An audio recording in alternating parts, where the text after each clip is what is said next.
Hello and welcome to Absolutely Not. Thank you so much for being here. My name is Kay Maltau-Thomas-Stroll. My pronouns are they, them, and you can learn more about me at my website, www.kmstroll.com. Real quick, if you appreciate the work that I do here or elsewhere, please visit my Ko-fi page where you can join the Warm and Boundaried community, leave a tip, or buy one of my workbooks on boundaries and psychological safety. Support my work so I can continue to do this work. The keywords for this episode are ableism, decolonization, and binary thinking. I encourage y'all to look up the definitions of these words and compare them to the definitions you carry with you on a daily basis. If you need help comparing, please let me know. Today's episode is titled, There Are No Special Needs. AJ, I forgot to say that before we recorded. We're about to get into it, but AJ has a whole Substack about this, and this was one of the articles that I was like, and thank you for writing. Okay, we're getting into it. But the amazing special guest who I already shouted out is AJ Singh, they, he. AJ is of the global majority autistic ADHD Transmasc Neuroscientist on decolonizing neuro-embodiment journey. Excuse me.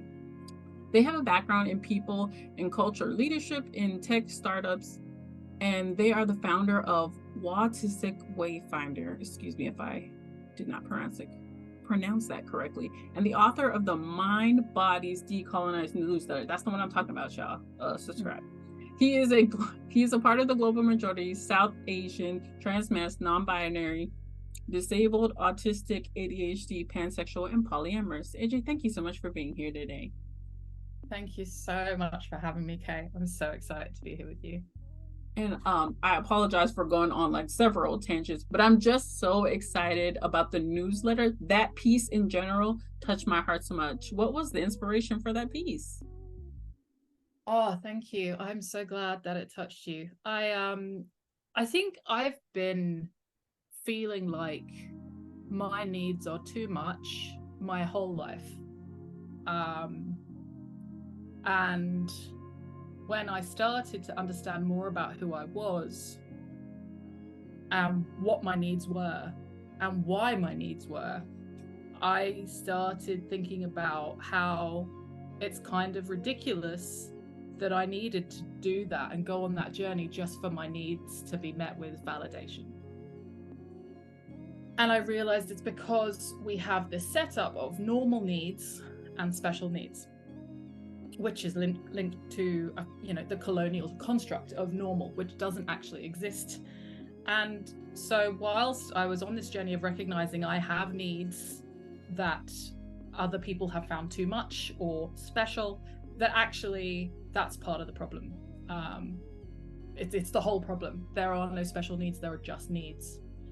And we need to get rid of the us and them. We need to realize it's just us, and we all have needs, and we need to believe people when they have needs and respect those needs and try and meet those needs. And so the inspiration is that I see a lot within kind of the disability movement and the neurodiversity paradigm movement that's still around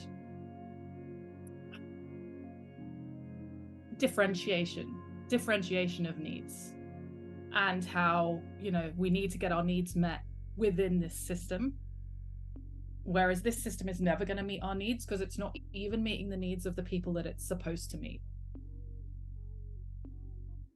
And I was thinking about this today, actually, that the system wasn't designed to meet needs, and I feel like that's really important, because when you're designing something, you design with the needs of your users. All right, if we're going to use tech speak, what are the needs of your users?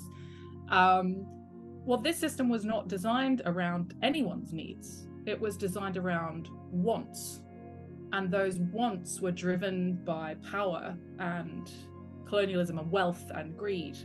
So no one actually has those needs. They're not human needs. So why was it ever going to meet any needs when it wasn't designed to?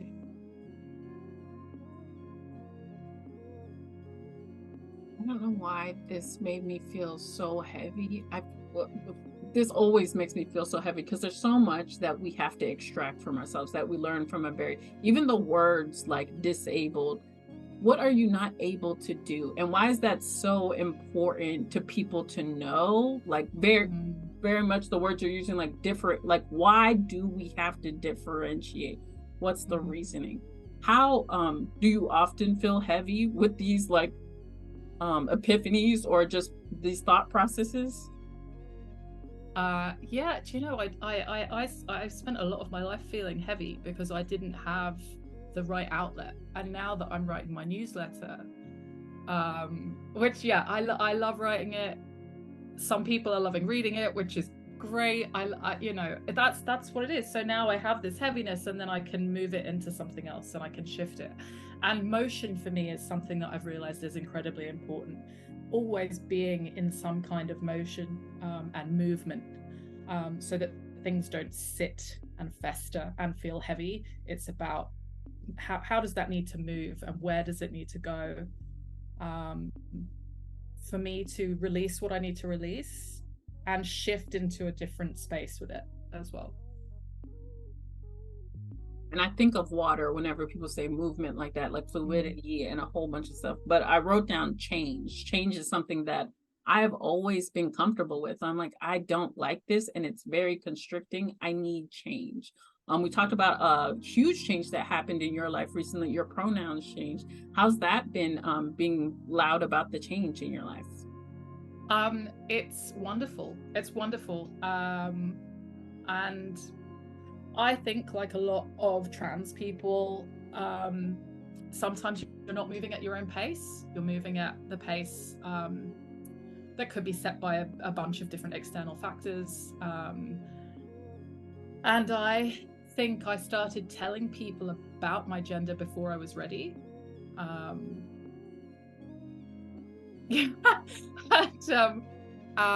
what was so good about this particular stage of my transition is I felt so ready. I felt so good to say they, he.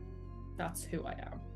And I don't have any fear around the response or reaction to that, which is the first time in my transition that I haven't had fear around sharing a part of it.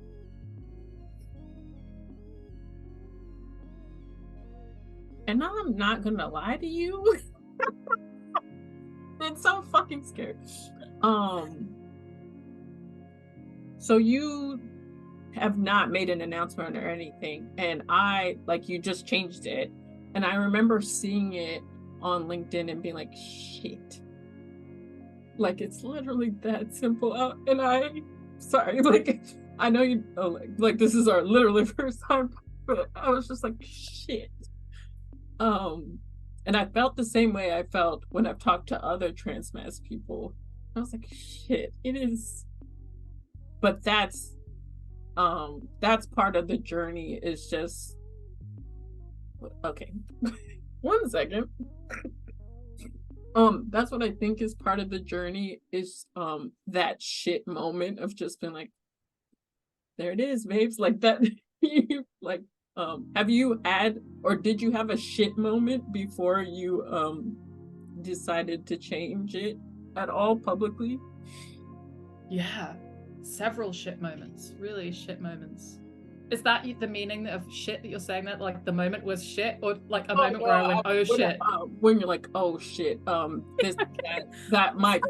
I had so many shit moments. It's like, oh shit, that might be me, or oh god, yeah. And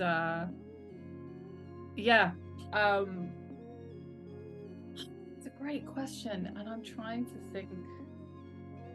I think it was the term transmasc. And seeing other people use that term. And also, you know, I've been using non-binary for a while. Whilst it's an accurate descriptor, it didn't feel like cozy, it didn't feel good. Just was like, sure, that actually makes sense. And I've been thinking for a long time, am I a trans man? Am I actually a trans man? Is that where we're going? Is that where this transition is going? And it's never felt true. But there was a lot of work for me to do around that, because I was like, is that just my transphobia? Like, is that just my transphobia being like, no, you can't be that, and non-binary is safer? So I think I had to do a lot of work on my own internalized transphobia that we are all raised in, to try and get underneath shame and get underneath expectations to what's true. And when I was seeing other people talk about transmasc and embody transmasc, it just started to creep in and start feeling like, okay, yeah, there's truth here. And that made it easier to start using he, because I knew it was a piece of something that came together. And I'm extremely appreciative of you sharing everything today. I love that you said to get underneath expectations. We talked about binary thinking so often, even within the trans community. I write a lot about how like non-binariness and transness sometimes act like oil and water and just like, oh no, you can't do that. How often do you, or have you seen that within your own community? Yes. It's really difficult to see the amount of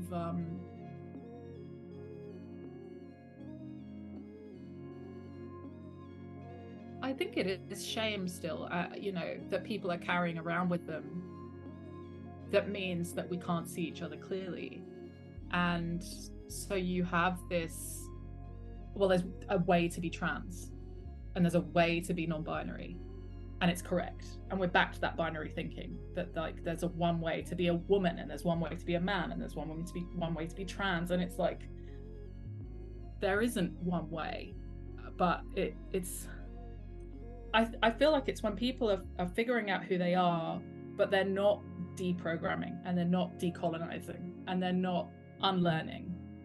So you figure out who you are within the current thinking and within that binary system, which is still poison. And then I think that's how that poison comes out within my queer community, my trans community. That's how that leaks out, because we're still fighting inside ourselves to belong to something that we were never supposed to belong to.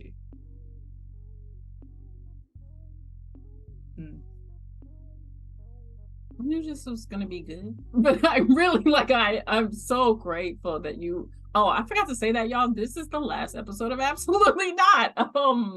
And I'm so glad that AJ is the guest for this last episode, because this is truth. I think about the poison often. Like we are like force-fed poison since we open our eyes about ableism, about like transness, about gender, about sexuality.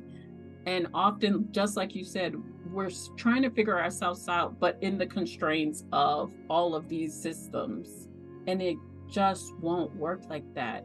How draining has that been to be like, yes, I took one step forward in the journey of me. Shit, that's a tainted ass step. We might have to like do a U-turn and then come right back. Yeah.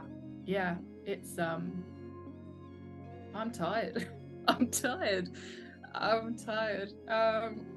Yeah, it's the vigilance that you have to have, the vigilance to not be swallowed up by the system again, because it's trying to swallow us every day.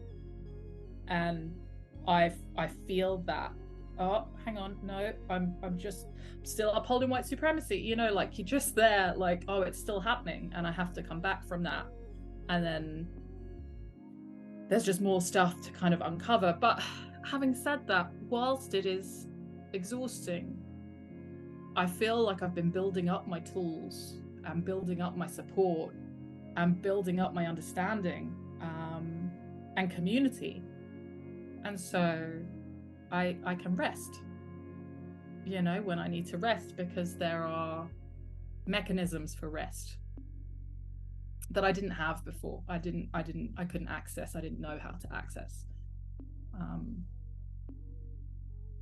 And I mean, one of them is Wautistic Wayfinder for me, is just the coming up with the idea of Wautistic Wayfinder, understanding why that needed to happen.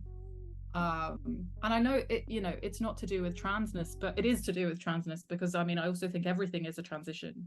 Like we're all in transition all the time. there's a particular type of transition around gender that everyone is up in arms about at the moment, because we're a handy scapegoat for all of the failings of lots of governments. But I think understanding that we're all in transition, and we need to be aware of how we are upholding white supremacy, and what we need from a system that is not white supremacy. And we have to hold both of those things to navigate towards a world that is better. And so Wautistic Wayfinder was a lifeline for me in understanding that that's one way I can show up to help us get towards that. And that helps me feel less heavy with everything. A lot of people that do the work that you do, that talk about transness, that talk about ableism, and don't mention white supremacy. Like they will never, they like just, and I don't know how they do that, but they don't, like it never comes up. Or I mean, it does come up, but they just go around it. Why do you talk about it?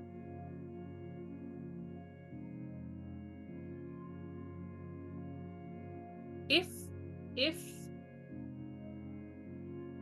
disability advocacy, if neurodiversity advocacy worked in its current form, it would have worked.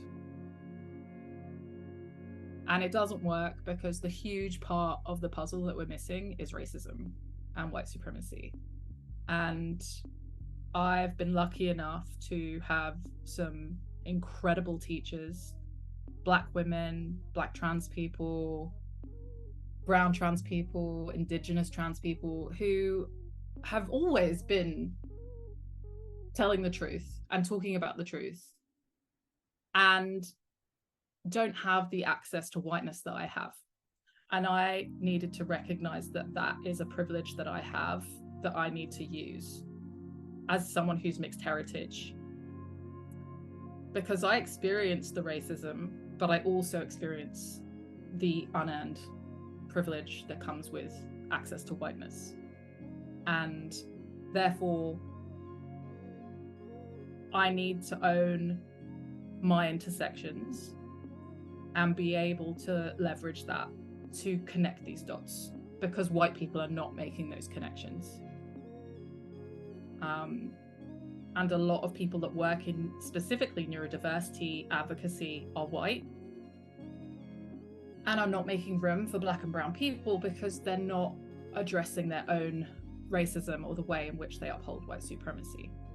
So it feels very natural for me that this is where I sit. This is my opportunity to move into that space and say, we need to be talking about white supremacy as the root of this if we're actually going to make a difference. And unfortunately, we are still in a place where those with access to whiteness are going to be listened to more than those without by white people. And again, that feels like a way to use my privilege to be like, right, okay, well, I don't think you would listen to somebody who had darker skin than me on this, but I think you actually will listen to me. And that's a problem, but we're going to talk about it. And it feels like a very niche, specific way into this work that I feel is where my strengths are and where my range is, right? I listen to particularly Black women talk about, if you haven't got the range, just take a seat. And I just think it's so important that we know what our range is. And I feel like I'm really figuring out what mine is when it comes to how I can show up in this work and be effective without taking work away from other people or doing work that isn't mine, appropriating and packaging it up as if it's mine.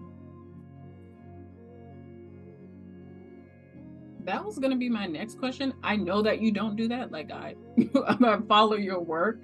But I've seen a lot of people do that. People with connection to whiteness, like you said, who then go into spaces and speak on racism and anti-Blackness and things to do with Black people as if it were their own thoughts and ideas, and like that they are more than capable of teaching about this. Is that wrong for them to do? Should they continue to do that? I guess. Do you believe they should continue to do that? I think it is wrong. I think it is wrong. It just feels like there's this well, I don't know, like the pillars of white supremacy, right? One of which is urgency. There's this urgency to, as soon as something is learned, to like go share it as well, instead of kind of sitting with something, understanding it, and seeing if there's more, and also then to capitalize on it and to sell it, you know. And I don't think that white people should be making money out of anti-racism education or education around white supremacy. I don't think that they should be making money on that at all. And I think in my own journey of deferring to someone who is better suited and better placed to talk about a specific thing, you know, I've had to have those moments where I'm like, no, this isn't for me. This isn't for me. I need to take a seat and I need to think about who this is for and who should be talking on this and who we should be paying for this. And if I can have that conversation with myself, white people should be having that conversation with themselves. But like South Asian people need to have that conversation with themselves more often, right? There's so much racism within the South Asian community. And I still see lots of panels that are like, oh, we've got a diverse panel, and it's like some white people and a South Asian, and I'm like, no, you don't. Like, you don't. So, you know, and there's so much anti-blackness in the South Asian community. There's just too much work to be done, and there's the gulf is and I don't mean too much to do. I just that the gulf is too big between what's really going on and how much we need to pay global majority educators for white people to be taking any of that. So yeah, I don't think there's a place for it. When you were talking, I thought about disabilities as well. Like even disability, the market of disability is like white people centered, but it's also very condensed into like we're going to talk about every single disability on the planet, blah blah blah, in this one conference. And like, babes, there are so many different types. Like what's considered a disability, like I'm nearsighted as fuck, babe. Like there are so many different types, and y'all are trying so hard to be like, no, we can get through this. What would you tell those people who have that one conference on disabilities? Oh wow. It's lip service, it's tokenism, it's nonsense, it's don't bother, you know, like it's not enough. It has to be part of a program that is interconnected with all of the things that are affecting the people you're trying to reach, the people you're trying to help. You know, no, one session, one conference doesn't do anything. And we need to start realizing that this performative stuff, it just doesn't wash anymore. I mean, it really, really doesn't. We need to be thinking deeply about what we owe to ourselves and what we owe to the people that we're trying to supposedly help. And I think this kind of goes back to the needs question. You know, the kind of people that would go, let's do one conference on disability and we'll pretend that we've covered everything. I don't think those people think about their own needs. I don't think they sit there and go, what do I need and am I getting it? Because if they did, they'd start to realize the multitude of needs there are that we all have, and how this is a much bigger journey where you need lots more educators over a period of time. But I think it's that. I think this performatism comes from a place where we're still being very othered. It's like, well, those other people that deal with this problem, let's give them a conference. Instead of what do I need and are my needs being met? Because as soon as you feel connected to a problem, you're going to come up with better solutions. I like the fact that you said the people that are doing this performative bullshit have not sat down with themselves and thought about their own needs, because there's no way that they could have. There's no way, or the people in their lives. Like, I know y'all, everyone has someone close to them that's either trans or disabled at this point. First of all, y'all say that shit all the time as part of your propaganda. Everybody is disabled now. Everybody's trans now. Then run that shit. Everybody is disabled now. Everybody is trans now. To the people that are listening to this and thinking, have I sat down and thought about my needs? Maybe it's time for me to think about my needs and not specialize them somewhere and not center them in my life. What would be the top 3 tips you would share with them about thinking about their needs?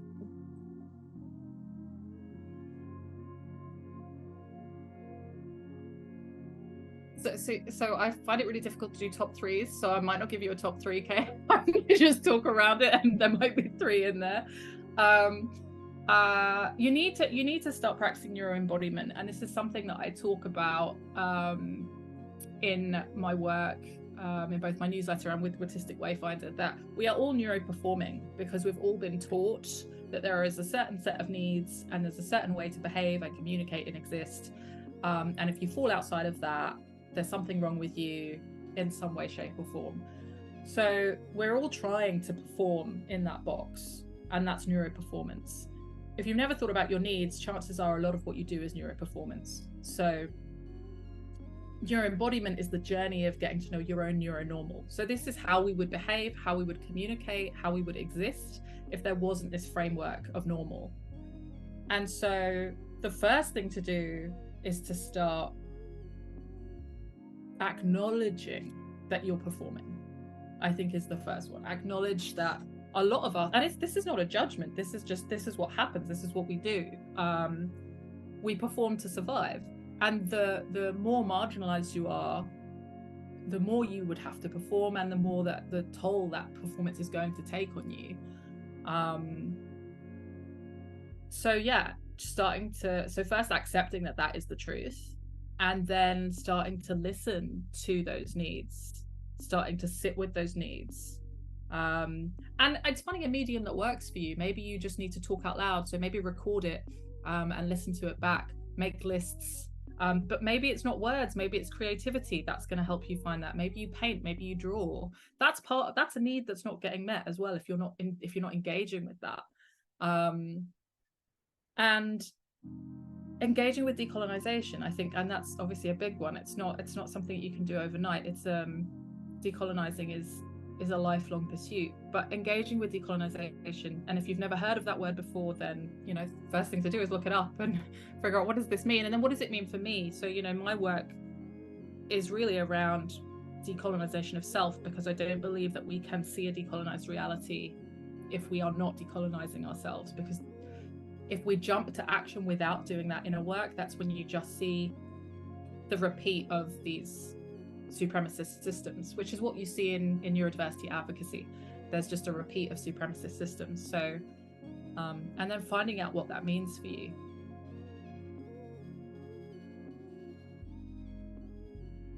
Sounds like y'all have a lot of work to do. I also have a lot of work to do, but everyone, I hope that you're able to take what you need from this, and most importantly, that your needs are not too much. Like, you're allowed to have needs. Every single human has needs, and if somebody's telling you it's too much, it's because they haven't sat down and thought about their own needs, or else they wouldn't be saying that. Thank you so much, AJ. His information will be in the show notes when this is published. This has been the last episode of Absolutely Not. And before my time runs out, I just want to say thanks, everyone, for sticking around. And I hope that this series was helpful. I'm really appreciative to everyone who's been on the show. It feels like I want to cry, but it also just feels like a release. I've been able to help a lot of people. I know I've been able to help a lot of people, and I'm really grateful that I did this. And I hope that y'all follow me into the next new spaces. AJ will be there, so y'all better come too. But in the next new spaces, I'll see y'all there. Bye. Bye, AJ.